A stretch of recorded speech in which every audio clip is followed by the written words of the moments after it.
Hi, Hope. I feel like I should roll up these sleeves so that we could build up some trust here, but it still happens like that, where one just apparently comes out of my sleeve.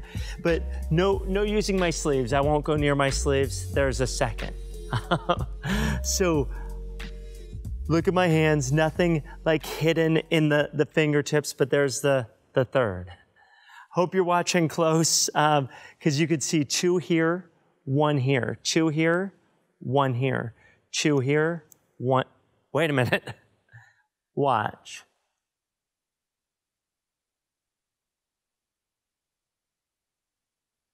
Because you'll see as they just vanish one at a time. The next one is just an illusion, because if you just blink, you miss it. And the last one, you could see it right as it vanishes. Hope you guys are enjoying these. Thanks for watching. It feels like marriage is under attack today.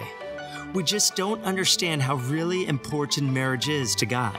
If we understood that, would we view marriage differently? Shantae, do you have a favorite card?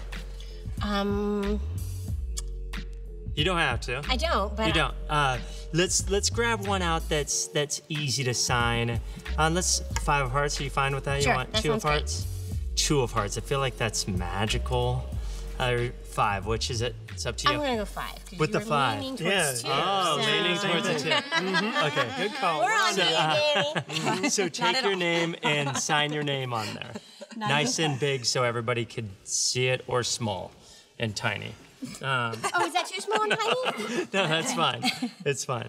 Okay, so let's do this. Will you hold out both hands for me? Yes. Okay. Here's what's gonna happen. Hold on to the deck. On the count of 3, I'm not gonna have your, earlier I had your card like jumped. You're like, oh, a little bit. Oh my goodness, you're in there tight. I had a card jump to the top. I'm not gonna have it jump to the top. I'm gonna actually have the card, you know what? Let's have all the cards vanish. Oh yeah. Are you ready to have all the cards vanish on the count of 3? Watch. 1, 2, 3. Did you feel them vanish? No. Really? No, not at all. They're still there. Are you sure? I'm positive. Oh, boy. Your card? No, that's weird. Let me try to. You're sure all the cards are still there? Yes, Danny. Because it should. You're sure? Because it should just be your card. It should just feel like one. No. Let's take a peek. Go ahead, lift up. What? Look. What? All the cards are gone except for one card. Yeah, just one card. Just happens to be your card. Oh my gosh. You see? What happened? Shantae's card. That is crazy. Isn't that cool? As I said, you're all going to get an opportunity to see him live, to do a live performance. We're going to set those up. So you have an opportunity to invite coworkers, neighbors that would never come to Hope Community Church, but maybe they'll come and be a part of that, kind of introduce them into ministry. You're going to be hearing more about that. Before I jump in this weekend, I want to share with you one of my favorite events of the year when it comes to raising money for great causes. It's called Rock Your World. Mark the date. It's October the 4th. It's at the Makeover Inn in downtown Cary, and we're going to be raising money for a couple of really, really good causes. First of all, the very first mission trip we ever sent from Hope Community Church over 20 years ago went to this little area, this little rural area about 45 miles outside of Port-au-Prince. So rural, it would take you about 8 hours to go that 45 miles. And the last 10 miles, you had to get in a Jeep and go down a river just to get there. But today, there's a thriving church. There are 2 medical clinics that see over 5,000 people a year. There's a school that has 300 students with a 90% graduation rate. To put that in perspective, the rest of Haitian schools have a 30% graduation rate. But that's because of your giving. That's because of your generosity. And so every year we have this fundraiser, and it helps us raise money for the Hope for Haiti Foundation, which is now a 501c3 that grew out of our first trip there. And this helps subsidize it. They're getting ready to start a leadership academy in Benet. You may remember a few years ago, we raised some money and bought some buildings there. But what's cool, the school, the clinics, everything there is run by Haitian nationals, over 70, including teachers, doctors, medical technicians, and they run that. But this helps them run it in such a way that it's first class and it can impact people. So that's part of the fundraiser. The other part is for the Ship of Zion community outreach. We're all familiar with Ship of Zion. It was with Ship of Zion that we started the Galley grocery store, which, remember, there was a food desert in Raleigh, no fresh meat or produce within a 7-mile radius, and we were able to raise the money to start a grocery store there. It's providing jobs. We subsidize the cost of the food. So this fundraiser is to help with that. Also, Bread of Life Ministry that feeds 3,400 people a month. Also, Transition Employment Initiative that's run through Ship of Zion. So we have this great night at the Maiden Inn in downtown Cary. We have the whole hotel. You can come and spend the night. Laura and I do that every year. 3 great bands are going to be performing, great auctions, great stuff to take advantage of, and just raise some money for a great cause. I'll be there. Laura will be there. A bunch of people will be there. I hope you'll show up. Go online, get all the information. But let me tell you the insight. Get a VIP ticket.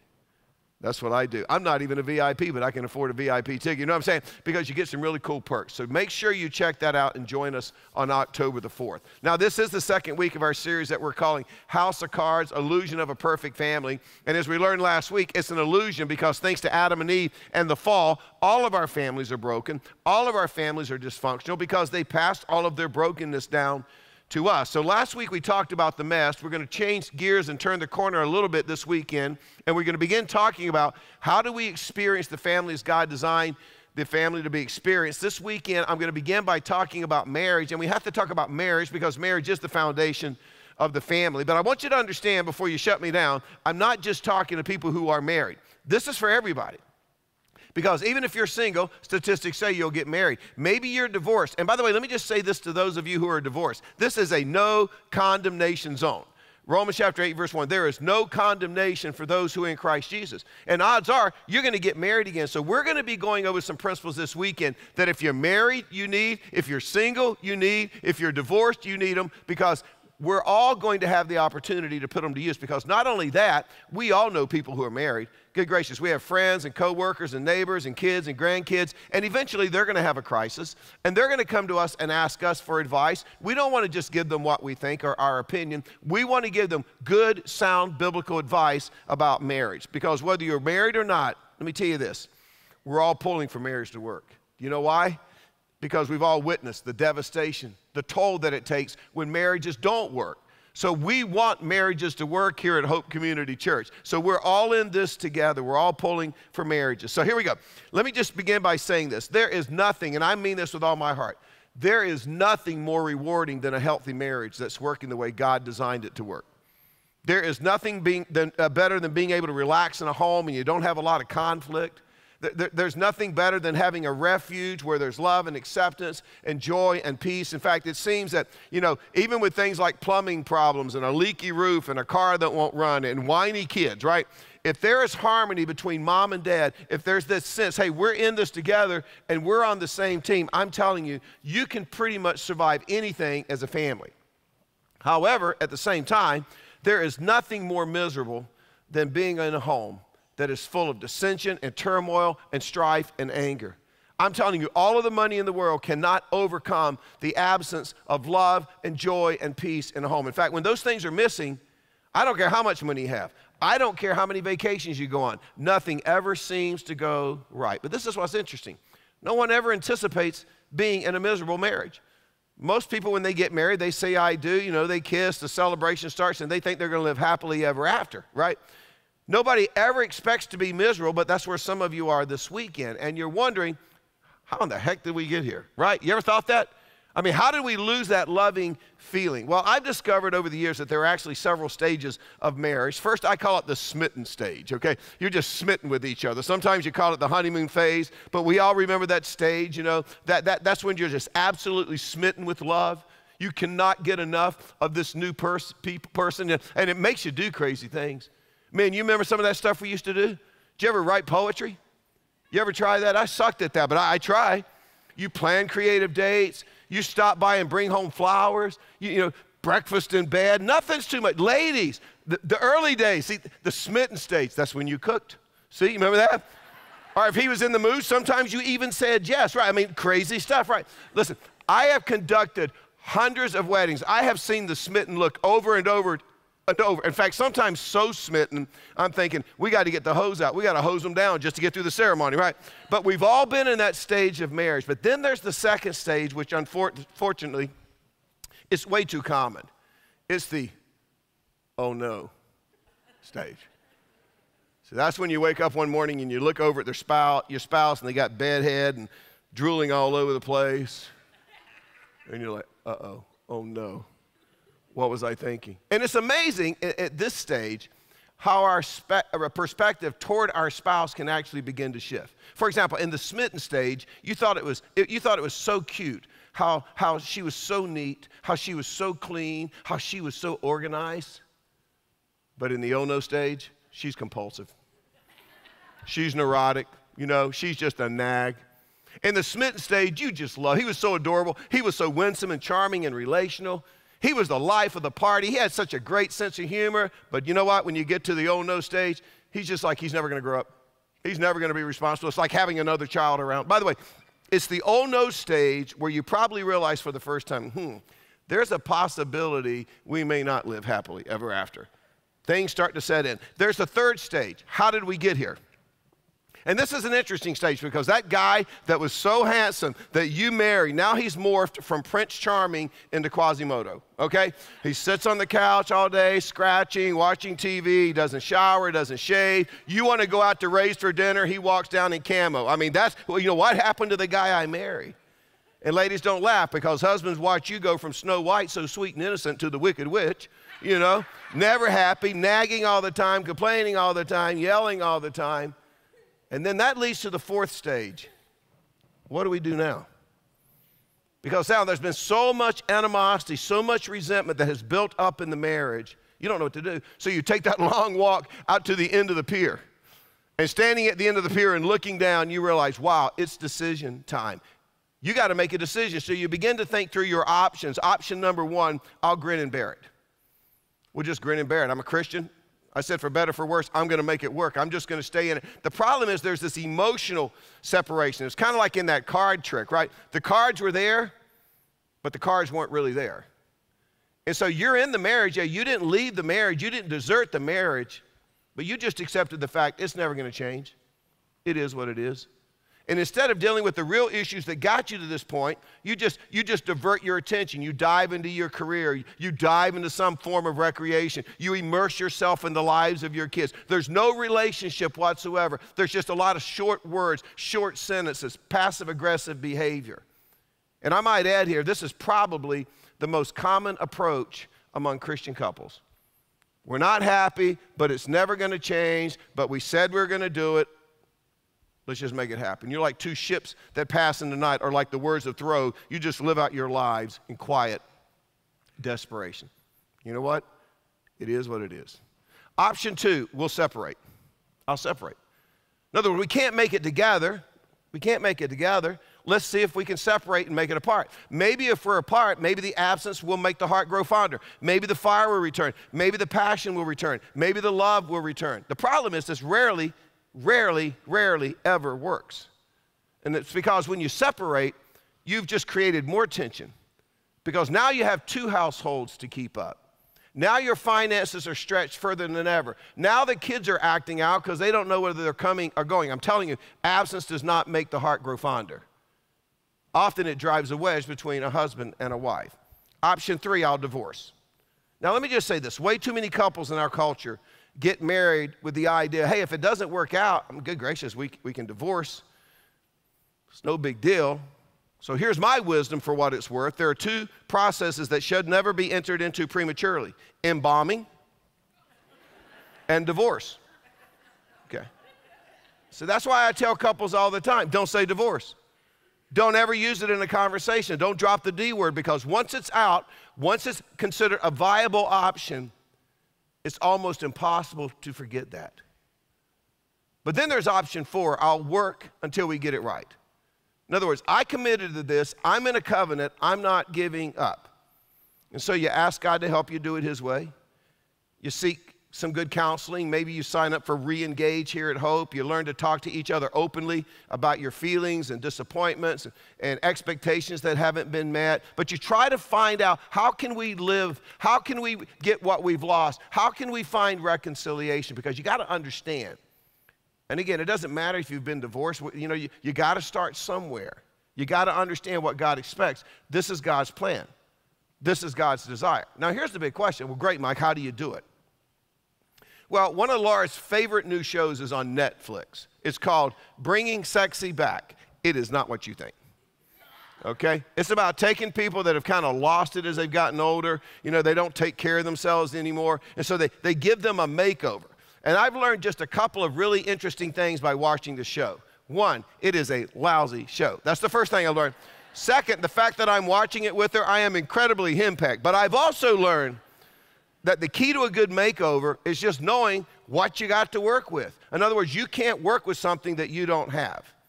And so over the next few minutes this weekend, I want to talk about how you can do a marriage makeover, how you can make the most of what you've got. And as I've said, if you're single or divorced, these are things you know, because when you get into that next relationship, you need to know these things. So I want to share with you 5 ways to not only survive marriage, but 5 ways that you can transform your marriage. But I'm just going to tell you ahead of time, none of them are easy, because marriage is just work. But the payoff, it's all the difference in the world. Here's the first one. Accept responsibility for your part of the marriage mess. In other words, you have to be honest enough to accept responsibility in the role you played in screwing up the marriage. And this is what I've learned about marriage. It's always 2 sides. There's no such thing as you were 100% wrong and I had no, guilt whatsoever. It may be 90-10, it may be 80-20, it may be 50-50, but there's always 2 sides. And so you've got to at least think about it and share what your side of the problem was. Own your part of the problem. I mean, yeah, you can spend all the time blaming your spouse and pointing fingers, but the bottom line is this: you have no control whatsoever over your spouse's behavior. You have no control whatsoever over your spouse's attitude, but guess what? You have total control over your behavior. You have total control over your attitude, how you respond to them. So stop blaming your spouse for your unhappiness. Stop thinking, well, if only I had married. That's just a waste of time. It's just sideways energy.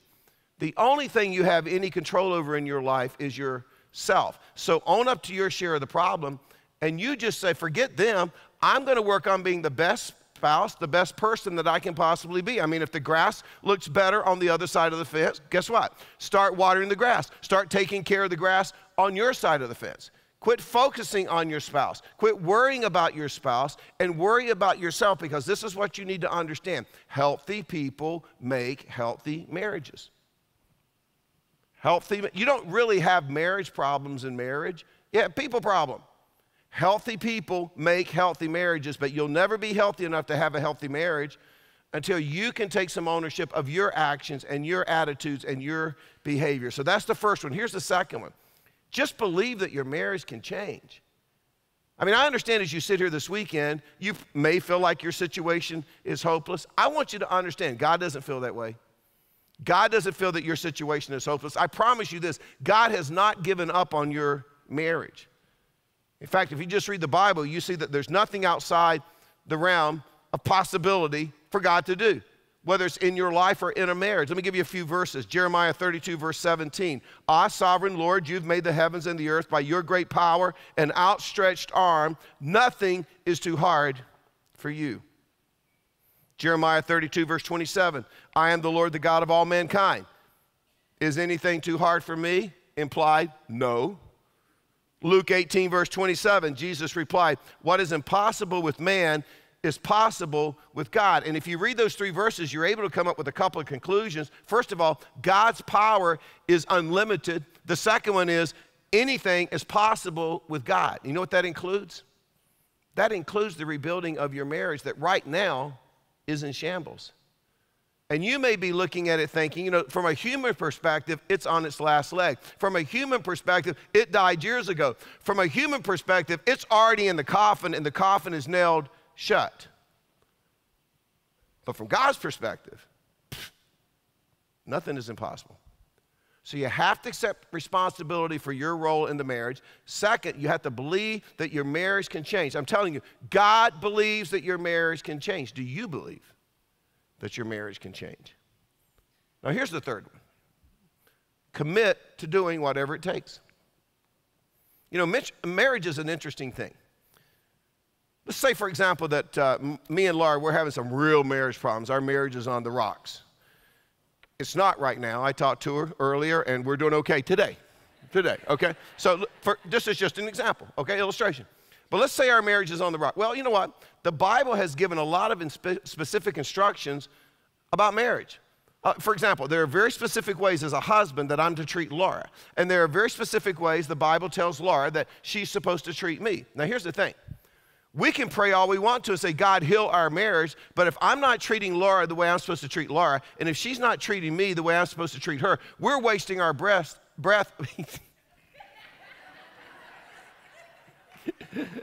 I said breast, and that comes in the 4th week of the series, okay? Can't make this stuff up. Woo! Anyway. Let's just pray.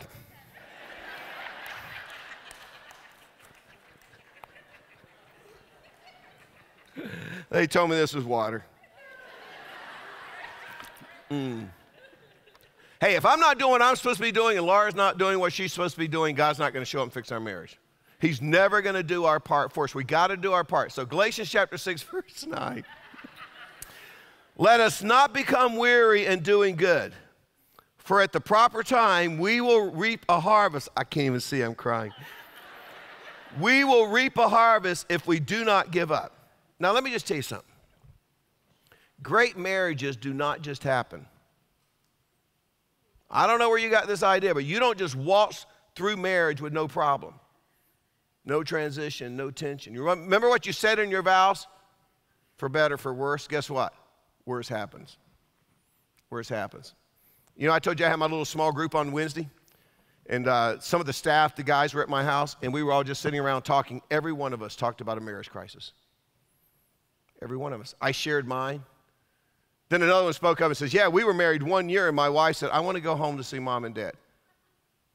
And he's like, for a night? She says, no, this isn't really working out like I thought. You know. Another one said, yeah, 3 years ago, we were some pretty intense marriage crisis. One of them said, we were in marriage counseling for 3 years. And I'm telling you that because these are people that you would know. These are people that you look up to. But my point is, marriage is not just, worse happens. And because worse happens, I'm telling you, it takes incredible work and effort to make a great marriage. In fact, I've learned that a marriage is either moving forward or it's going backwards. But it's never just standing still. So the question you have to come to terms with is this: are you willing to commit to doing whatever it takes to get your marriage moving forward?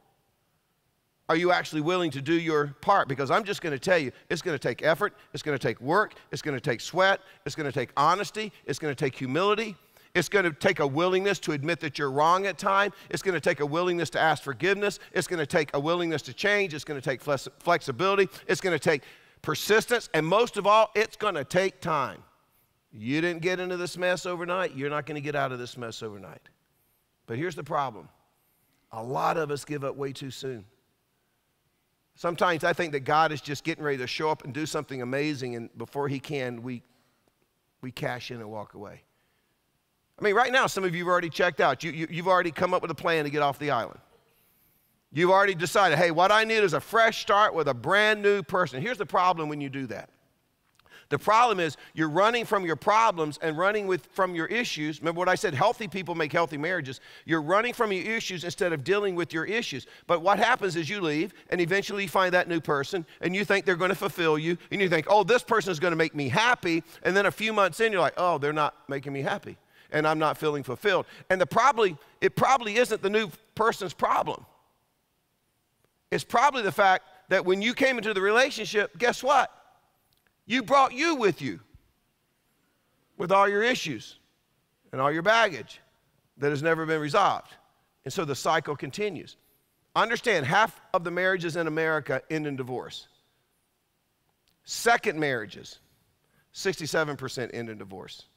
Third marriages, 74% end in divorce. Fourth marriages, 83% end in divorce. Do you see a trend here? Do you know what those statistics tell us? Your best chance at being in a happy, successful marriage is staying put in the marriage that you're in right now. In other words, instead of running from the marriage, make the decision to work on the marriage. And I know what some of you are thinking. I just don't feel like working anymore. I don't have the energy. I don't love them anymore. You know, I'm just dead inside. We've been through too much. You know, they're never really going to change. So what do you do? What do you do when you just don't even have the energy to work on your marriage? I mean, that you've just lost that loving feeling. Well, first you pray. You pray, God, I need you to do your part. Would you give me the feelings again? And you obey. You do your part. In other words, you decide, listen, I'm going to do the right thing whether I feel like it or not. Now, I'm going to give you a secret. Immature people always do what they feel. It's one of the biggest problems we have with our culture we live in today. Everybody wants to just do what they feel. As I've said so many times, for a Christian, God doesn't really care that much how we feel. You know what he really cares about? He cares about us being obedient. See, there's a big difference. I'll be honest, there have been many days and months and maybe even years where I can promise you Laura didn't feel like staying married to me. By the way, we're going to speak together in the next few weeks. And you might know why. But I will tell you one illustration, and I don't think I've ever shared this with you. My first church I pastored, I was there for 10 years. I loved that church. I called it Camelot because it was the perfect church. And then some people got political. And I didn't sign up for this. I'm not getting involved in church politics. In fact, I'm going to quit. I'm going to go back to teaching. I'm not ever going to be in ministry again. It crushed me that there were actually politics. That's how naive I was. Do you know when Laura found out that I was going to quit? The Sunday morning when she was sitting in the audience. And when I finished my message, I said, this is my last week. I'm stepping down. You think we had an interesting conversation when we got home? The damage I did to my family turned it up on its ears. See? And a lot of people would have said, you should leave him. You should leave him. But fortunately, Laura didn't go with her feelings. See, what's important is that you're obedient, that you do the right thing. Because when you do the right thing, you know what that is? It's a mark of spiritual maturity. It will develop you into a person with real godlike character. So do the right thing whether you feel like it or not. You know what? Most of what gets done in this world gets done by people who don't feel like doing it. I'm not going to lie to you. A lot of Saturday nights, I would much rather be at a football game than be at Hope Community Church. Actually, that's all Saturday nights, to be honest with you. Most Sunday mornings, if we're just being really honest, right? And if I just decide I'm going to go with my feelings, that's what I would do. But we have to quit living by our feelings. We have to show some courage, build a little bit of character. Do the right thing. This is what will happen. You do the right thing, guess what God will show up and do? You do your part, he'll show up, he'll bless your socks off. Because he loves obedience. By the way, let me just say this also. Feelings always follow action. Let me give you a principle. It's much easier to act your way into a feeling than it is to feel your way into an action. For example, when you start acting nice to your spouse, eventually you'll start feeling nice. See? It's inevitable. It has to happen. It's just the way we're wired biologically. When you start acting lovingly toward your spouse, guess what will happen? You'll start loving again. If you just start acting kind, even if you have to make yourself do it, eventually you'll start feeling kind. If you'll start acting sexy, eventually you'll start feeling sexy. You'll be like Justin Timberlake, I'm bringing sexy back, right? Anyway, you got to commit to doing whatever it takes. You got to do your part. Here's the fourth one. Deal with unresolved hurt. And you do this by asking for and offering forgiveness. Now that's really, really easy to say in church. But it's really, really tough to live out in our relationships. And it's not new to us. As we saw last week with Adam and Eve, it goes all the way back to the garden. Remember, the fall brought with it shame and blame. But what was the third one? Fame. I want to be right. I want to control. I want to take charge. I want to be the boss. I want to be number one. But then I'm reminded as a follower of Jesus that my role model is one who came not to be a boss, but to be a servant. And the strange thing is, the more I get to know him, the more I want to be like him. And thankfully, the Bible is full of examples of what that looks like. Matthew chapter 5 is one of those examples. In fact, Jesus shares some words here in Matthew chapter 5 regarding an aspect of humility. It is so rare in our marriages, it's seldom ever seen in action. Matthew chapter 5, it's a verse where Jesus talks about vulnerability. This is what he says, Matthew 5, verse 23. Therefore, if you are offering your gift at the altar, let's say church.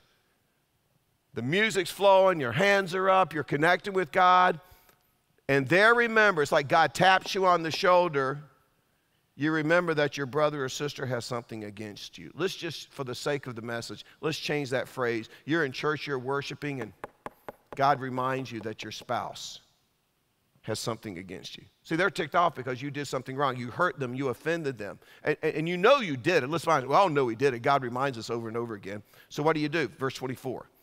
Leave your gift there in front of the altar. Whoa, stop your worship. Go and be reconciled to your spouse, and then come back and worship. Let me ask you a question.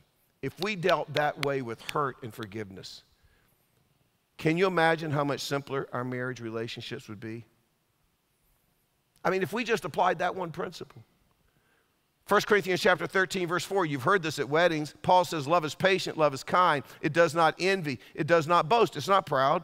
It does not dishonor others. It is not self-seeking. It's not easily angered. Look at this. It keeps no record of wrongs. In Paul's day, that was an accountant's term. It means you don't keep a ledger. Do you keep a ledger of everything your spouse has done against you? Years ago, Laura and I, when we'd been married 25 years, we went through a book called Midlife Marriage.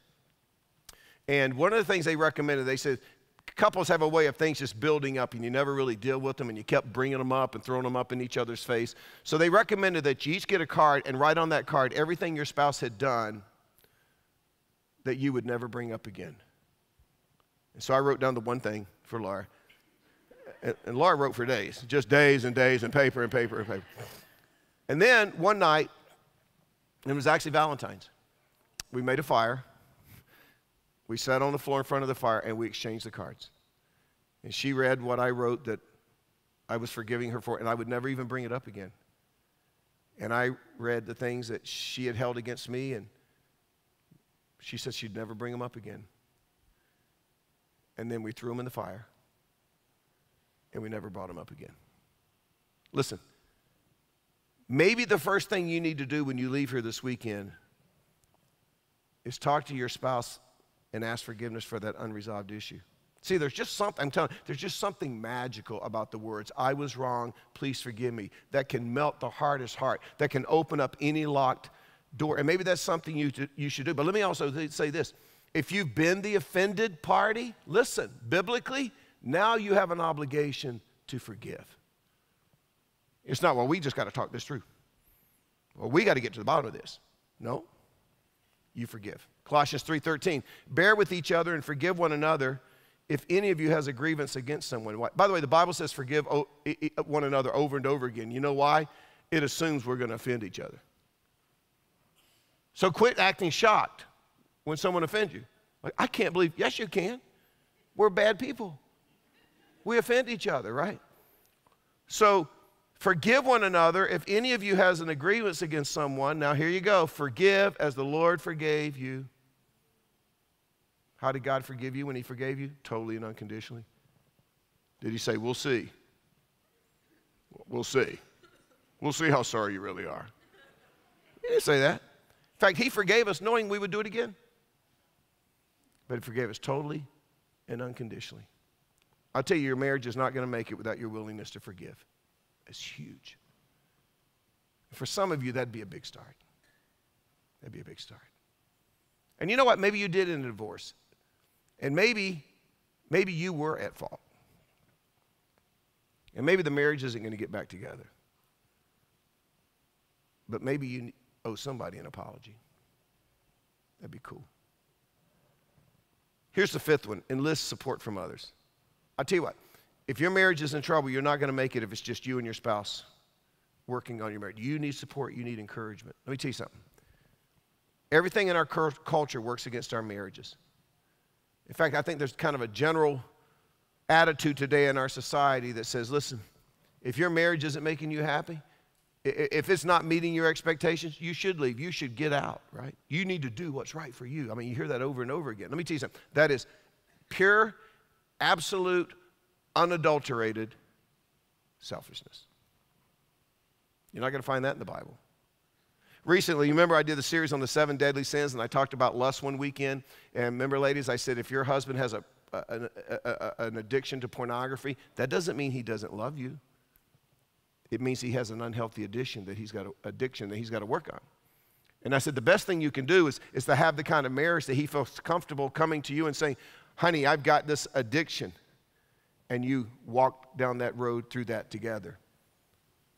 Well, a few weeks after that message, I got an email from a wife who said about a week after my message that her husband let her know that he had been addicted to pornography since he was a child. And she said, at first, it just blew up in my mind. But then she remembered the message. We walked through this together. And they found a ministry where the husband now gets to sit down every week and meets with men who's addicted with porn. And at the same time, in another part of the building, the wives are together encouraging and supporting one another. See, that's a biblical approach. That's a lot better than going your friend who's still bitter because they're divorced and saying, I'd tell you what, I'd kick them to the curb. That's what I would say. Big difference. You need support. You need advice that helps you stay together. You need somebody who sometimes can help you sort things out. Sometimes you just need an objective third party who can help you in an area where as a couple you're butting heads, you just can't see each other's side. Maybe you need a good Christian counselor. We have some great ones we could recommend for you. Maybe you just need an older couple who can mentor you. Maybe you need to sign up for a session of Re-Engage. I think it's probably one of the best ministries we have going here at Hope Community Church. But you need somebody in your life who will not just tell you what you want to hear. I'm telling you, that kind of advice is worthless. As a child of God, you want to know what God's Word says. So let me just leave you with a couple of verses. Proverbs 19, verse 20. It says, listen to advice and accept discipline. And at the end, you will be counted among the wise. What a great promise. And then Proverbs 24, verse 3. By wisdom a house is built, and through understanding it is established. Make sure when you seek advice, you're not just seeking advice. Make sure you're pursuing biblical wisdom. And God says your life is going to change. But let me leave you with this. God is fighting for you. God is pulling for you. God wants nothing more than to do his part. But he needs you to do your part. He believes in you. He believes in you. The question is, do you believe? Do you believe? Let's bow together. Let me just say this before I pray. I know some of you, and this stirs up a lot of memories because some of you are sitting here and you're divorced. And some of you are here in a marriage that's falling apart. Man, you want it to work so bad, and you're doing everything you can to make it work. And I wish I could tell you if you go home and apply these 5 principles, everything's going to change. But we all know that's not the case. We know that's not the case. Because you know what? Marriage isn't 50-50. Marriage is 100-100. And it takes 2 people all in to have a marriage. So I just want to remind you again, there is no condemnation for those who are in Christ Jesus. And I would just encourage you, as you pray every day, God, help me be the person you've called me to be. Help me be the spouse you've called me to be. And then you have to trust God. But I don't ever want you to feel condemned at Hope Community Church. All of us, at times, should feel convicted. All of us should probably walk out and think, yeah, this is an area that I need to grow in. I could do better in my life. But there is no condemnation for those who are in Christ Jesus. Father, I thank you for that promise. It's a touchy subject. And in just a few weeks, we're going to talk about, just next week, we're going to talk about, God, why you love marriage so much. But we're also going to answer the question, Why does Satan hate marriage so much? Why is he so afraid of marriage? And I know that in talking about it, we'll talk about some things and see some things theologically that maybe we never understood before. But Father, it helps us understand your heart. And you are a God of love and grace and mercy. And we look forward to seeing what we're going to learn. And I look forward, Father, maybe using something to begin that step of putting marriages back together. And we're going to give you the glory for what you're going to do. In your name we pray. Amen. Thank you so much for joining us for this week's message. We are so excited to be a small part of all the great things that God is doing in and through your life. If you would like to take the next step in your spiritual journey, download the Hope app to find out ways to connect, opportunities to serve, and other resources. And if you'd like to contribute financially to our vision of reaching the triangle and changing the world, visit us at gethope.net/giving. Thank you for your commitment to resourcing hope as we love people where they are and encourage them to grow in their relationship with Jesus.